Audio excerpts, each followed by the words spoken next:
Estamos iniciando mais um programa Palavra Ética no YouTube, canal Frei Gilvander, Luta pela Terra e por Direitos e por outros meios na internet. Hoje, para refletir com você sobre a seguinte questão: passado o primeiro turno das eleições de 2024, e agora, José? Antes, convido você a dar um like aqui neste nosso vídeo e a inscrever-se aqui no nosso canal no YouTube. Gratidão pela atenção e vamos ao assunto de hoje. Eleições de 2024. E agora, José? Respire fundo. Passado o primeiro turno das eleições municipais no Brasil, dia 6 de outubro agora de 2024, já eleitos 5.417 prefeitos ou prefeitas e vereadores ou vereadoras de 5.568 câmaras municipais, restando apenas em 50 municípios com mais de 200 mil eleitores, 15 capitais, onde terão segundo turno, dia 27 de outubro agora. É hora de fazermos avaliação crítica, autocrítica e tirarmos todas as lições da campanha eleitoral e dos seus resultados.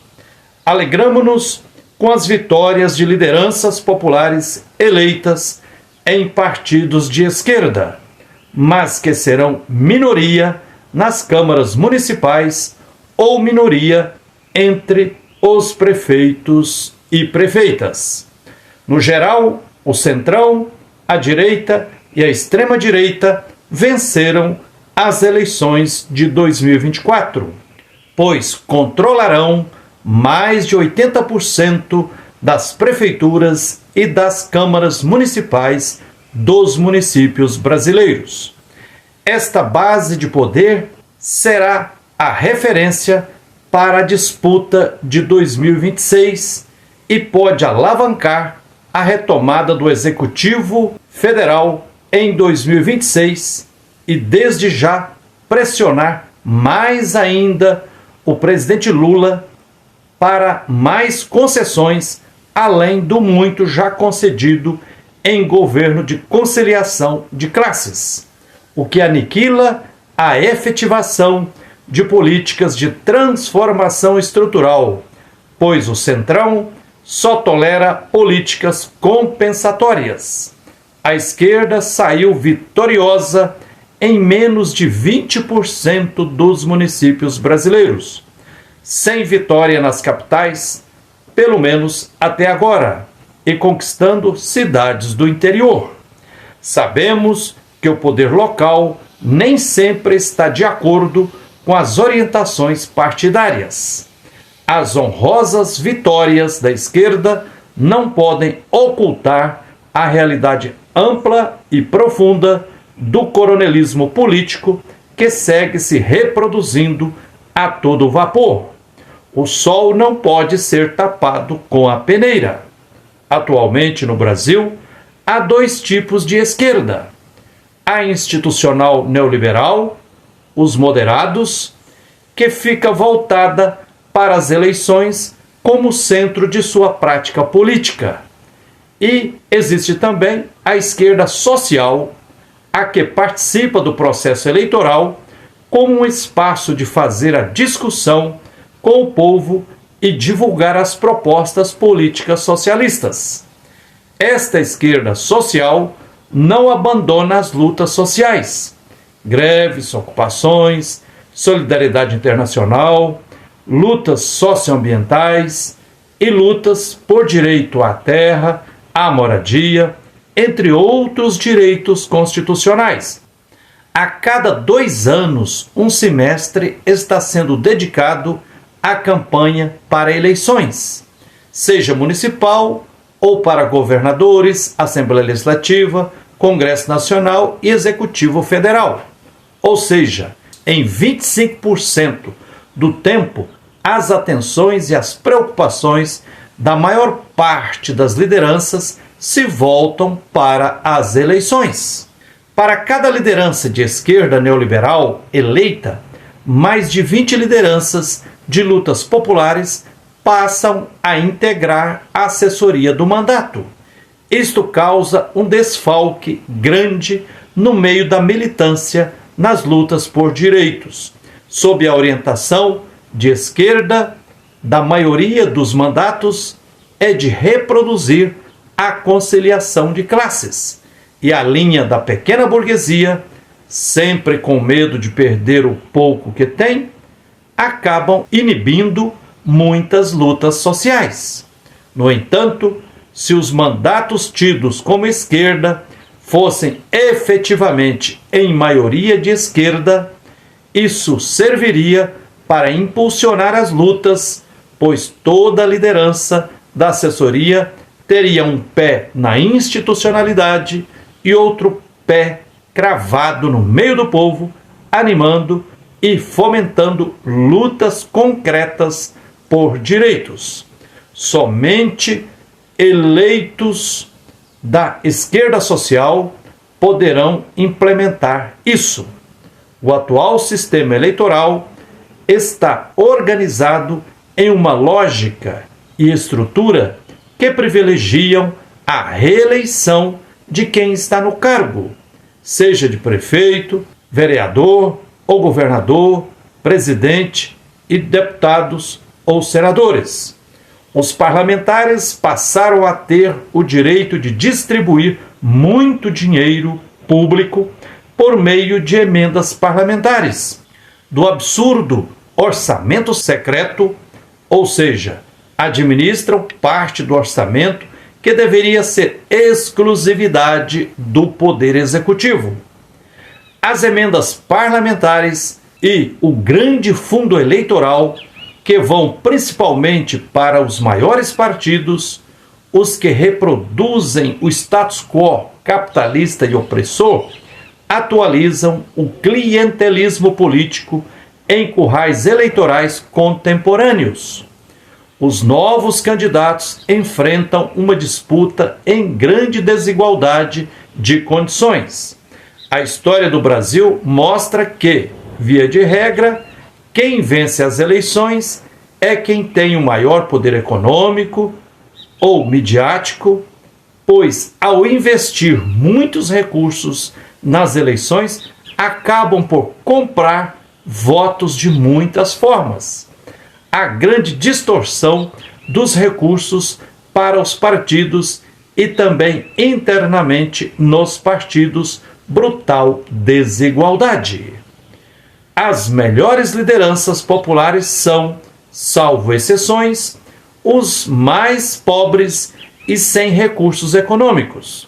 Assim, o poder econômico acaba determinando mais de 80% do resultado das eleições.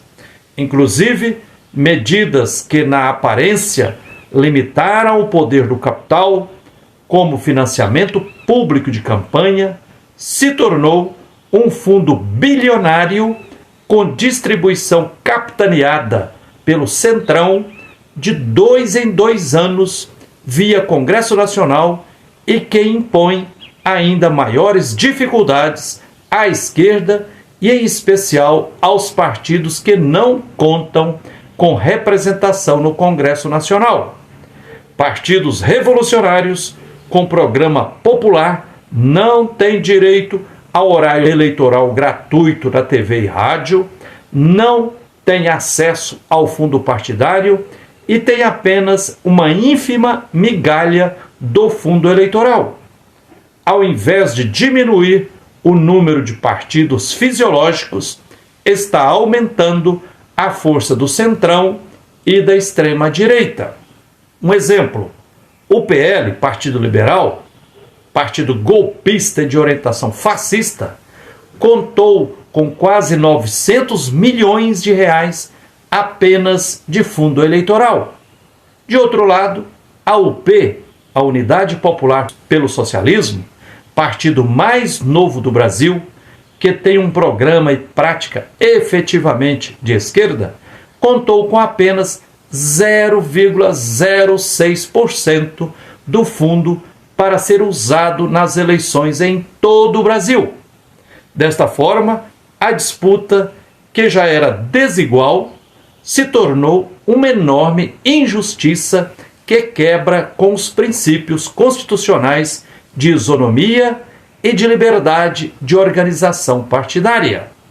Para piorar a disputa, atualmente, a predominância de igrejas fundamentalistas e moralistas tem se transformado em currais eleitorais, onde pastores, por interesses escusos, usando indevidamente o nome de Deus, abusando da fé das pessoas, acabam determinando o voto do seu rebanho. As eleições criam a ideia de que estamos em uma democracia plena, pois há eleições de 2 em 2 anos. Lê do engano.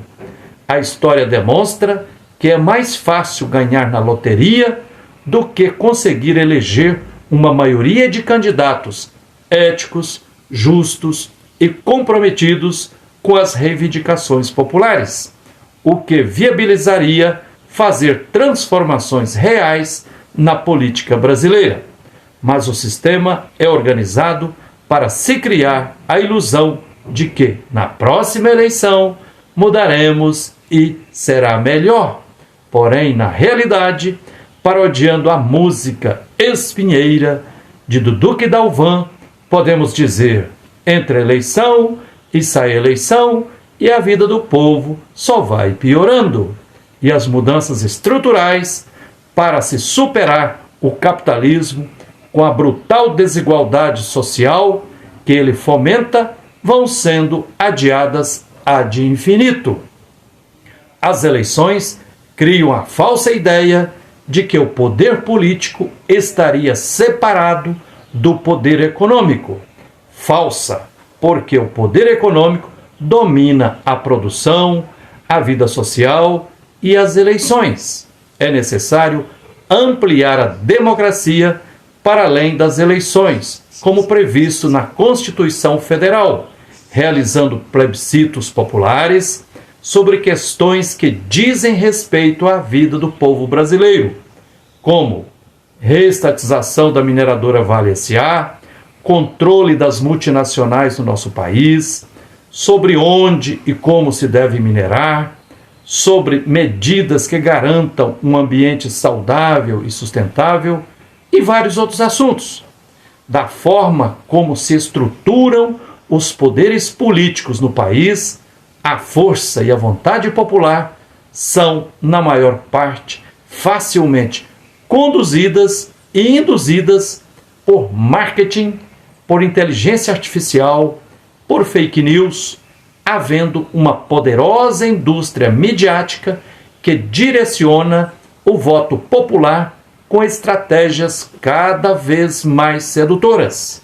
Como não há no país uma cultura de discussão política sobre os reais problemas sociais, como o domínio das mineradoras e a devastação ambiental, política agrária, população de rua e política habitacional, política de juros e endividamento da população, saúde, educação, assistência social, a população acaba iludida de que, através da eleição de pessoas éticas e compromissadas, esses dilemas passarão a fazer parte da pauta de discussões.